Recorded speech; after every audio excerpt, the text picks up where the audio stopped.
না, আমার লক্ষ্মীর ভান্ডারও হয়নি, স্বাস্থ্যসাথী কার্ড সেটাও হয়নি। লক্ষ্মীর ভান্ডার পাই না, বার্ধক্য ভাতা করছি এখন অবধি পাই নাই। আমাদের সরকারি চাকরি সেরকম স্কোপ নেই তো। 500, 1000, 2000 টাকা দিয়ে কখনো একটা ইকোনমিক সিস্টেমের স্ট্রাকচার দাঁড় করানো যায় না।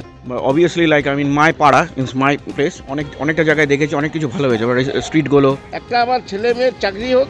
যে গরিব সে গরিবই আছে, আর যার পয়সা তার পয়সাই আছে। দিদি পাস করিয়ে দেবে। এইটা যদি শিক্ষার অবস্থা হয় তাহলে তো বুঝতেই পারছেন শিক্ষার কি অবস্থা। তবে ভোট দেওয়ার দরকার দেব, নিজেরা টাইট দিতে জানলে সব টাইট হয়ে যাবে।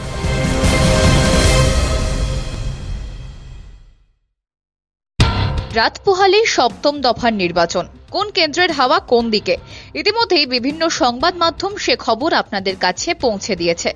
কিন্তু বিজনেস প্রাইম নিউজ ব্যতিক্রমী, তাই রাজনৈতিক রং গায়ে না মেখে উন্নয়নের আলোতে বিগত 5 বছরে মানুষের চাওয়া পাওয়ার হিসেব কষবে business prime news. Dum Dum Lok Sabha কেন্দ্রের এবারের প্রার্থীরা হলেন সৌগত রায়, সুজন চক্রবর্তী এবং শিলভদ্র দত্ত। এই দমদম কেন্দ্রে মানুষের উন্নয়ন কতটা হলো জানবো আজকের এই বিশেষ প্রতিবেদনে। সামনেই লোকসভা নির্বাচন, কিন্তু আমাদের প্রশ্ন, কতদূর হলো উন্নয়ন? বিগত 5 বছরে সাধারণ মানুষ কতটা উপকৃত হলেন? সত্যি কি অবস্থা সাধারণ মানুষের? আজ আমরা চলে এসেছি দমদম ক্যান্টনমেন্ট স্টেশনে, যেখানে বাংলার বিভিন্ন প্রত্যন্ত অঞ্চল থেকে সাধারণ মানুষ আসেন কলকাতা এবং গ্রেটার কলকাতায় কাজের সন্ধানে। সেই মানুষজন, বাংলার প্রত্যন্ত মানুষজন কি বলছেন শোনাবো মানুষের মুখে মানুষের কথা।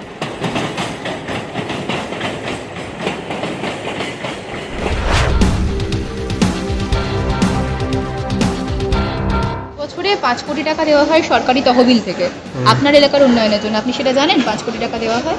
সেটা জানি না। না, আমার তো বলতে পারবো না আমি এটা। সরকারের ফান্ডে তো তোমার টাকা আসছে, সেগুলো যাচ্ছে কই সেগুলি তো জানি না, কোথায় আমার টাকা কোথায়? যে একটা বয়স্কা মাতা বিয়ে হয়নি, শাদী হয়নি, তার জন্য যে একটা কিছু সরকার দেওয়া, কোথায় সেসব কিছুই জানি না। উল্লেখযোগ্য কিছু দেখার মতো কিছু দেখিনি।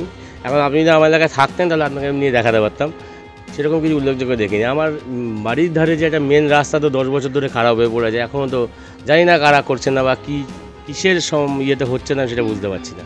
হাওয়া কিছু নেই, সবই তো চোর, সব সরকারি চোর। রাস্তাঘাট, মেনলি রাস্তাঘাট কিন্তু ওয়েস্ট বেঙ্গলের অবস্থা এখন সত্যি ভালো।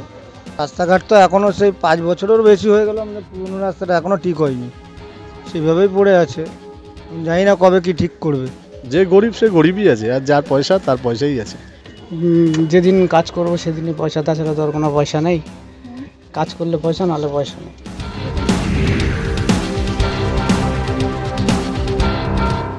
যেটুকুনি উন্নয়ন দেখা যাচ্ছে কি স্বাস্থ্যসাথীর কার্ড একটা দিয়েছে, তো কার্ড নিয়ে হসপিটালে গেলেও মানে হসপিটাল খরচ বাবদ এক্সট্রা অনেক খরচ হয়ে যায় আর কি।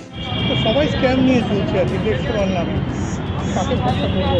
যা করি খেটে খাবো, ওসব আমাদের ওই 50 টাকা দেবে, 100 টাকা দেবে, 500 দেবে, 1000 করবে, 1000 করলে 2000 করবে। ও বলছে আমি 2000 দেবো। আমাদের দরকার নেই তো, একটা আমার ছেলে মেয়ের চাকরি হোক, তাতে আমরা সুখে শান্তিতে থাকবো। তো হেলথের দিক থেকে ধরতে গেলে অনেক ফল্ট আছে। তো আমার মনে হয় প্রথমত ফেসিলিটি যদি মনে হয় রেশিও অনুপাতে আমরা অনেক সংখ্যাই কম, সেখানে মেডিকেল প্রফেশনে যাইও, তো অবশ্যই সেটা রিক্রুটমেন্ট করা উচিত এবং রেশিওটা বাড়ানো উচিত, যাতে করে পেশেন্ট কেয়ার খুব ভালোভাবে দেওয়া যায়। অবশ্যই ভ্যাকেন্সি রয়েছে বা রিক্রুট হয় না, অবশ্যই প্রত্যেকটা আমারই নিজস্ব হসপিটালে প্রচুর ভ্যাকেন্সি, কিন্তু রিক্রুট হয় না। তো সেই অনুপাতে আমার মনে হয় সেখানে আমার পেশেন্ট কেয়ার দিতে পারি না।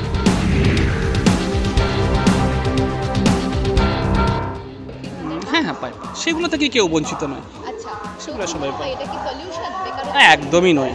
500, 1000, 2000 টাকা দিয়ে কখনো একটা ইকোনমিক সিস্টেমের স্ট্রাকচার দাঁড় করানো যায় না, সেটা তো সম্ভব নয়।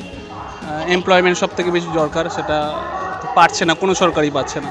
না, আমার লক্ষ্মীর ভান্ডারও হয়নি, আমি 2বার দিয়েছি, আমার লক্ষ্মীর ভান্ডারও হয়নি। বাট আমার এই যে কি স্বাস্থ্যসাথী কার্ড সেটাও হয়নি। আমাদের সবার হয়েছে, কিন্তু আমার হয়নি। না, I think that obviously like my পাড়া ইনস মাই প্লেস, অনেকটা জায়গায় দেখেছি অনেক কিছু ভালো হয়েছে, স্ট্রিটগুলো অনেক কটা মানে অনেক জায়গায় মানে অনেক কিছু করেছে। পরিস্থিতি এখন এরকম, এখন কোন সরকারকে দেখে কি করবে এখন তো কিছু বলতে পারছি না ওরকমভাবে। তবে ভোট দেওয়ার দরকার দেব। না, আমার বয়স হয়ে গেছে, লক্ষ্মীর ভান্ডার পাই না, বার্ধক্য ভাতা করছি এখন অবধি পাই নাই। 2বার 3বার করলাম, জানি না, এবার গিয়া ইয়া করে আসলো, বললো হ্যাঁ আপনার নাম উঠছে, কিন্তু কবে পাবো জানি না।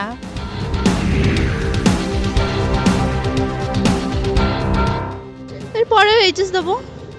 তারপরে মানে চাকরি বাকরি করার হ্যাঁ, চাকরি বাকরি করবো নিশ্চয়ই। বাড়িতে কেউ চাকরি করে? হ্যাঁ, বাড়িতে করে। আচ্ছা, তারা কি সরকারি চাকরি করে নাকি? না, সরকারি, প্রাইভেট সেক্টর। সরকারি চাকরি করছে না কেন, কি অবস্থা? আমাদের সরকারি চাকরি সেরকম স্কোপ নেই তো। আমার মাসি করছে, আমার মাসি সিটি সেন্টার 2-তে জব। কোন স্কুলে পড়ো? আমি বিবেকানন্দ হাই স্কুল। আচ্ছা, তোমাদের স্কুলের পড়াশোনা কিরকম হয়? হ্যাঁ, ভালোই। এখন লোকজন বলে সরকারি স্কুলে নাকি পড়াশোনা হয় না। না, সেরকম কোনো ব্যাপার নেই, স্কুলটা নিজের কাছে। কন্যাশ্রী পেয়েছো? হ্যাঁ, কন্যাশ্রী টাকা দিয়ে কি করেছো? ওইটা আমি যে মাসে মাসে যেটা পাই কন্যাশ্রী টাকা, তো ওটা আমি পাইনি, প্রথম থেকে পাইনি। আমি একবারই পেয়েছি, একবার ঢুকেছে আমার 1000 টাকা, আর ঢোকেনি। তখন আমি অন্য স্কুলে ছিলাম, আর অন্য স্কুল থেকে এখন এই স্কুলে এসেছি। এই স্কুলে তো এখন আর পাবো না আমি। লোকজন বলছে সরকারি স্কুলে শিক্ষার মান নাকি কমে যাচ্ছে, তাই কি? জানি না মান কমে যাচ্ছে, এটা হচ্ছে আপনার নিজের উপর ডিপেন্ড করে। স্কুল কি করলো সেটা বড় কথা না, স্কুলের তো টিচাররা পড়াবেই, কিন্তু নিজেরও তো একটা বাড়িতে পড়তে হবে। আমি যদি স্কুলের উপরেই টিচারদের উপরেই সবসময় ডিপেন্ড থাকি, সেটা তো আমার চলবে না। সরকারি চাকরি চেষ্টা অতটা করা হয়নি কোনোদিনই সরকারি চাকরির পিছনে। কেন, ইচ্ছে ছিল না? এখন সরকারি চাকরি খুব একটা জোটে না, তারপরে আর কি ইচ্ছা থাকলেও উপায় হয় না। মাধ্যমিক পরীক্ষা দিয়ে বাবা মা বলছে যে বেরিয়ে কিছু না হলে আমার মেয়ে পাস করে যাবে, কেননা দিদি আছে, দিদি পাস করিয়ে দেবে। মানে এইটা যদি শিক্ষার অবস্থা হয় তাহলে তো বুঝতেই পারছেন শিক্ষার কী অবস্থা। মানে শিক্ষার ভরসা হচ্ছে দিদি। আর যদি সেই জায়গায় বলেন তাহলে তো আমি বলবো পড়াশোনার দরকার নেই, বাড়িতে বসে থাকুক, পরীক্ষার দিন গিয়ে পরীক্ষা দিয়ে আসবে, দিদি পাস করিয়ে দেবে। তো আমাদের শিক্ষার লেভেলটা তো ওই জায়গায় গেছে না। শিক্ষা করে আজকে বেকার যুবক রাস্তাঘাটে তো দেখছেনই যে দিনের পর দিন ধর্ণা দিয়ে বসে আছে। লক্ষ্মীর ভাণ্ডারে 500 থেকে 1000 টাকা হয়েছে, তো সে জায়গায় আপনার বেকারত্ব দিন দিন রাস্তাঘাটে মার খাচ্ছে। বেকাররা যারা আন্দোলন করছে তারা মার খাচ্ছে, বেকাররা পড়াশোনা করে চাকরি পাচ্ছে না। আজকে আপনি একটা দেখিয়ে দিন কি চাকরি পেয়েছে, কোনো জায়গায় তো চাকরি নেই, শিল্প নেই, চাকরি নেই, তা ডেভেলপ কী করে হবে?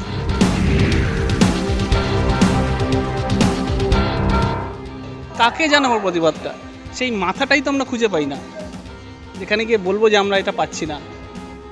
যাকে গিয়ে জানাবো সেই গার্জিয়ান বা যাই বলুন সকল, সেটাই তো খুব নড়বড়ে। The pillar is moving all the time. কাকে গিয়ে জানাবো? নিজেরা টাইট দিতে জানলে সব টাইট হয়ে যাবে।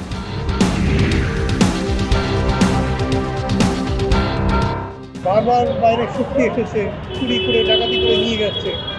তো গরিবের বাইরে তো চোর ডাকাত পড়ে না।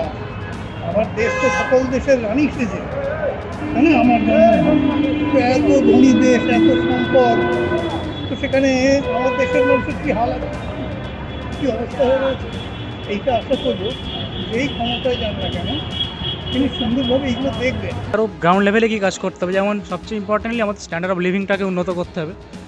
ড্রেনেজ সিস্টেম একটা অবশ্যই বড় অ্যাসপেক্ট থেকে যায়, প্লাস রাস্তাঘাট অনেক বেশি নোংরা আছে, এই সমস্ত দিকগুলো দেখার প্রয়োজন আছে। প্লাস দেখুন ইন্ডিভিজুয়াল মানুষের যে আগের একটা অভাব ছিল, নিড ছিল, সেগুলো অনেকাংশে কমেছে, এটা মানতে হবে আমাদের প্রত্যেকেরই। কিন্তু যে স্ট্যান্ডার্ড অফ লিভিং একটা থার্ড ওয়ার্ল্ড কান্ট্রি থেকে আমাদের একটা ডেভেলপিং কান্ট্রির দিকে আমরা এগোচ্ছি, সেই ক্ষেত্রে আমাদের অনেক বেশি আরও স্পেসিফিক হতে হবে ডেভেলপমেন্টের দিক থেকে, আমি এটা মনে করি। ঠিক আছে,